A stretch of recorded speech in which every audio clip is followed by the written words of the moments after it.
مذہبی ٹرانسجینڈر قسط نمبر 1 آپ نے دیکھی، اس میں آپ نے دیکھا کہ جیلم کے معروف مذہبی ٹرانسجینڈر یعنی چھوٹے مرزا صاحب کس طرح لفظی طور پر اور معنوی طور پر اعلی حضرت رحمۃ اللہ تعالی علیہ کے ترجمہ کنز الایمان کی تعریف کرتے ہوئے، یعنی لفظی طور پر بھی تعریف کی اور معنوی طور پر بھی تعریف کی، انہوں نے نمردی کر جائیں کے جملے کو نمردی دکھائی کے ساتھ بدل کے اس کو نعوذ باللہ ٹرانسجینڈر کے لفظ سے بدلا۔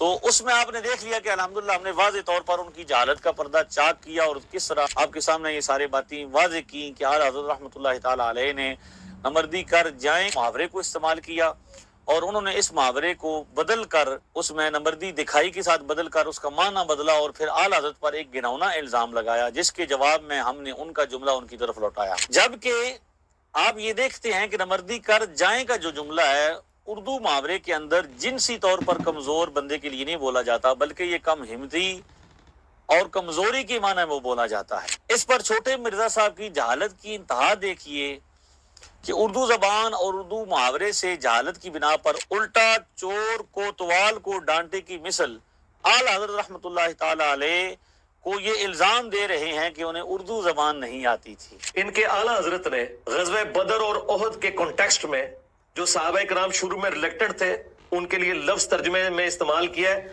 تم نے نامردی دکھائی، تم نے نامردی دکھائی، تم نے نامردی دکھائی۔ نامرد کسے کہا جاتا ہے؟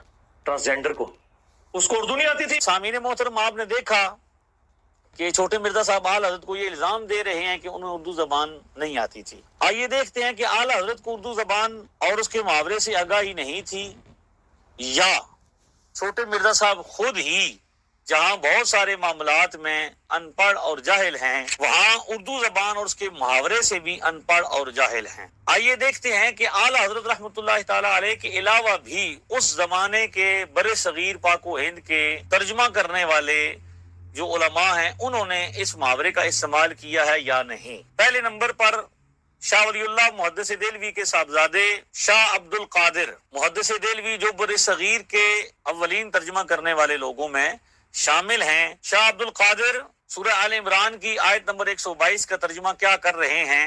آپ اس کو سکرین پر ملاحظہ کر رہے ہیں۔ اذ ہمت طائفتان منکم ان تفشلا۔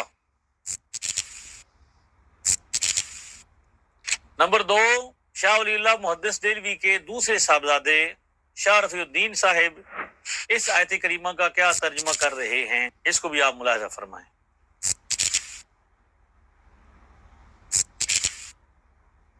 نمبر 3، بر صغیر میں سیاستہ کا ترجمہ کرنے والی شخصیات میں اولین شخصیت وحید الزمان خان، جن کی مہربانی کی وجہ سے چھوٹے مرزا صاحب جیسے لوگ جو کہ در حقیقت طالب علم بھی نہیں تھے سکالر بن بیٹھے ہیں۔ آئیے دیکھتے ہیں کہ وہ اس آیت کریمہ کا کیا ترجمہ کرتے ہیں، اس کو بھی ملاحظہ فرمائیں۔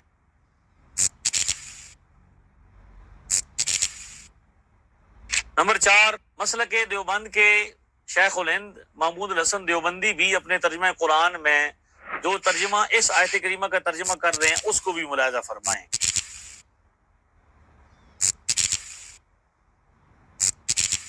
یہ چند نمونے ہیں جیلم کے اس چھوٹے سے لا علم نمونے کے لیے۔ کیا شاہ عبد القادر سے لے کر محمود الحسن دیوبندی تک کیا کسی کو بھی اردو نہیں آتی تھی، یا وہ سارے اردو کے محاورے سے نابلد تھے، یا پھر یہ ماننا پڑے گا کہ جیلم کے چھوٹے مرزا صاحب کی اردو دانی اور سمجھدانی کمزور ہے؟